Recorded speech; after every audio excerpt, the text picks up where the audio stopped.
안녕하세요. 한 주간 잘 지내셨나요? 오늘은 저랑 이상스쿨에서 뜨거운 반응을 보였던 두 가지 이슈에 대해 이야기해보려 합니다. 그럼 이상스쿨의 탑2 지금 만나보겠습니다. 러시아가 에너지 무기화를 하며 전 세계 국가들은 러시아산 에너지 부재에 고통을 받고 있습니다. 특히 유럽뿐 아니라 사할린트 프로젝트가 무산된 일본도 피해를 보고 있죠. 그런데 한국에는 러시아산 천연가스가 끊기지 않고 있어 주변국들이 크게 놀라고 있습니다. 특히 일본에서는 한국은 어떤 방법으로 계속해서 에너지를 공급받냐는 말이 나오기도 합니다. 일본 입장에서는 한국과 일본 모두 러시아의 기후호국인데 일본은 사할린트 사업을 못하게 하며 대놓고 에너지 공급을 멈췄는데 한국에는 그러한 움직임을 보이지 않는 것에 의문을 가진 것입니다. 그런데 러시아의 한국 LNG 공급은 러시아 입장에서는 안 하면 안 된다는 주장이 나왔습니다. 먼저 독일을 비롯한 유럽국들은 러시아 에너지의 의존도가 높았습니다. 그러던 중 발생한 우크라이나 침공으로 한순간 에너지 부족이 시작되었는데요. 하지만 앞서 유럽국들이 러시아와 체결한 계약은 약 2년 전에 맺은 것으로 당시 계약건까지는 러시아가 어기면 안 되는 상황입니다. 그럼에도 러시아는 서방에 들어 제재에 맞서 서방국들로 향하는 가스관을 잠갔습니다. 그러다 전 세계의 항의가 빗발치자 러시아는 지난달 유럽으로 천연가스를 공급하는 노르트 스트림 1의 가동을 재개했습니다. 하지만 서방국들은 러시아가 일부 가스 공급을 재개했지만 터무니없이 적은 양이라고 주장했는데요. 이에 더불어 올라프 독일 총리는 3일 러시아의 천연가스 공급 계약 위반에 대비해야 한다고 경고했습니다. 우크라이나 사태 이전 맺었던 계약을 러시아가 지키지 않자 이러한 주장을 한 것입니다. 그리고 서방국들은 현재 러시아의 공급 부족과 더불어 가격도 30% 이상 급등해 자원이 없는 국가들은 당장 올해 겨울부터 걱정하는 모습이 나타나고 있습니다. 이처럼 선진국들이 난방 걱정에 직면하는 초유의 사태가 벌어지자 독일은 온실가스 감축을 위해 단계적으로 줄여나갈 방침이던 석탄 발전소 발전을 다시 늘릴 방침이라고 밝혔습니다. 이에 로버트 하벡 경제부 장관은 가스 사용을 줄이기 위해 하고 싶지 않지만 어쩔 수 없는 상황이라고 말했습니다. 이처럼 유럽이 러시아 에너지 공급 부족 사태에 대비하는 조치를 취하는 가운데 일본이 불안해하기 시작했다는데요. 대만의 펠로시 의장이 방문한 뒤 중국이 무력 시위를 강화하자 러시아와 중국이 더욱 가까워졌다는 것입니다. 앞서 러시아 사할린트 프로젝트에서 일본이 철수되었는데 현재 분위기가 심상치 않은 중국의 태도가 일본에까지 미치는 모양입니다. 실제로 중국은 대만을 상대로 무력 훈련을 하는 도중 일본을 향해서도 무력 시위를 해 모두를 놀라게 했는데요. 하지만 중국이 발사한 탄도미사일이 일본의 배타적 경제 수역에 낙하했다는 일본의 주장에 중국 당국은 근거 없는 주장이라고 일축했습니다. 일본 주재 중국 대사관 대변인은 6일 홈페이지에 발표한 글에서 중국과 일본은 관련 해역에서 아직 경계를 확정하지 않았다고 주장했습니다. 그러면서 이른바 중국 미사일이 일본 이의지에 떨어졌다는 주장은 근본적으로 맞지 않는다고 말했습니다. 하지만 일본을 비롯한 서방 언론들은 중국이 대만을 상대로 한 무력 시위 중 일부가 일본의 이의지 안쪽에 떨어졌다고 보도했습니다. 일각에서는 진짜 실수로 떨어진 것 아니냐는 주장도 있지만 국가와 국가 간의 경계는 상당히 민감하기에 실수를 한다는 것은 있을 수 없는 일입니다. 특히 중국, 일본, 한국 등 아시아 국가들은 이러한 무력 문제에 있어 실수를 한다는 것은 말이 안 됩니다. 그래서 외신들은 일본은 대만의 형제 국가라고 불리니 의도적으로 일본에도 경고를 한 것이고 모르쇠로 대응하는 것 아니냐고 주장했습니다. 원래 일본에서도 대만의 유사시 군 동원에 대해 확정하지 않았는데 요즘 러중의 행보가 심각해지자 군사력 증강의 필요성을 주장하며 군무장을 할 모습을 보입니다. 일본, 중국, 러시아 3국의 관계 심각성은 5일 있었던 아세안 외무장관 정상회의에서도 나타났는데요. 중국과 러시아 외교장관이 아세안 외교장관들이 참석한 회의에서 일본 외교장관이 연설 중일 때 자리에서 일어나 퇴장한 것으로 알려졌습니다. 그리고 러시아는 일본에 예고했던 사할린트 프로젝트 철수 작업인 운영자 교체 작업을 본격 시작했습니다. 지금까지 사할린트 프로젝트로 상당량의 가스를 공급받아온 일본은 현재 전력난 위기에 처한 것으로 보도됐습니다.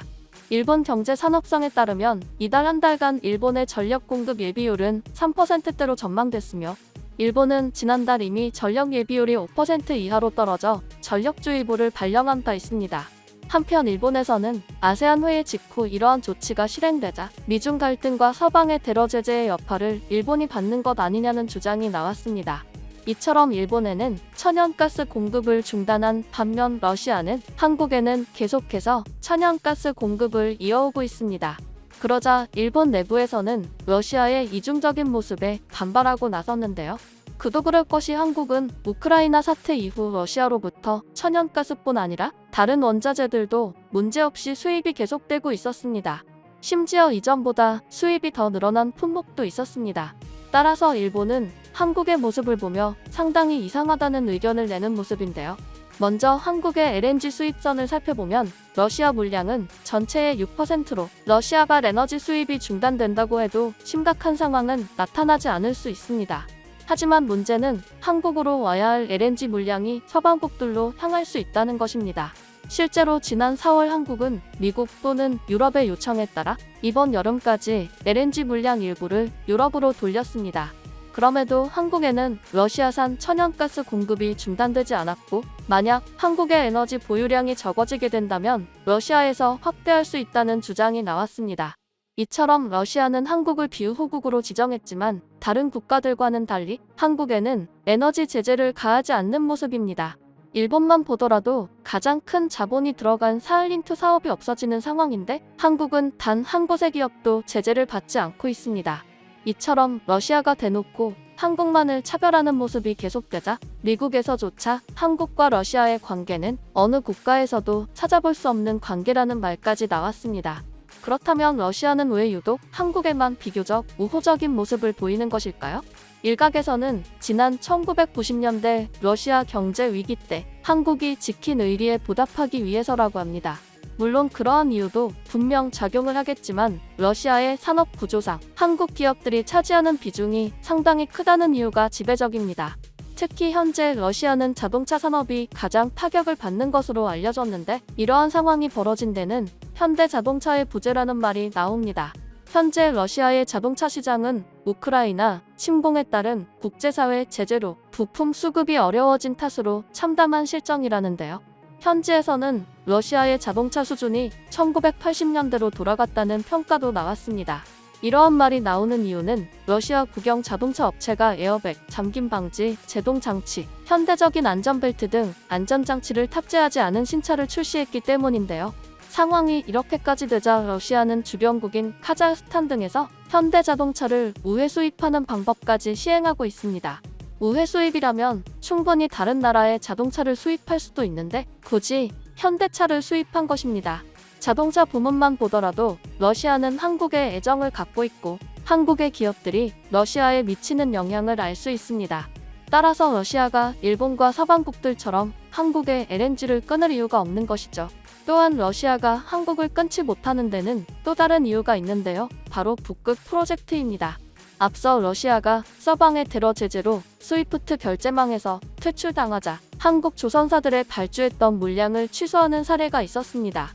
하지만 이는 러시아도 원하는 바가 아니었는데요. 북극을 항해할 수 있는 선박을 만들어줄 나라는 한국이 유일하기 때문입니다.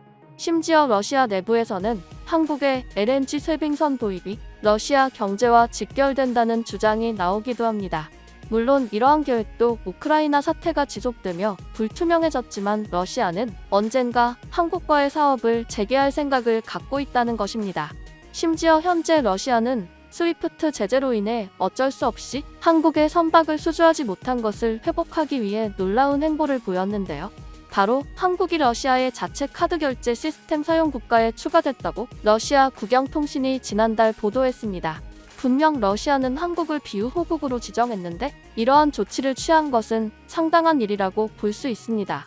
타스통신은 한국이 미르카드 승인을 시작했다. 미르카드가 허용된 국가 목록에 한국이 포함됐다고 보도했습니다. 따라서 스위프트 결제에서 퇴출당해 한국 선박에 대한 지불을 하지 못해 쇄빙선을 받지 못한 러시아로서는 결제 방법이 생긴 것입니다. 현재 미르카드 결제망이 가능한 나라를 살펴보면 튀르키예, 베트남, 우즈베키스탄, 벨라루스, 키르기스스탄, 카자흐스탄 등으로 서방국들은 전무한 상황입니다.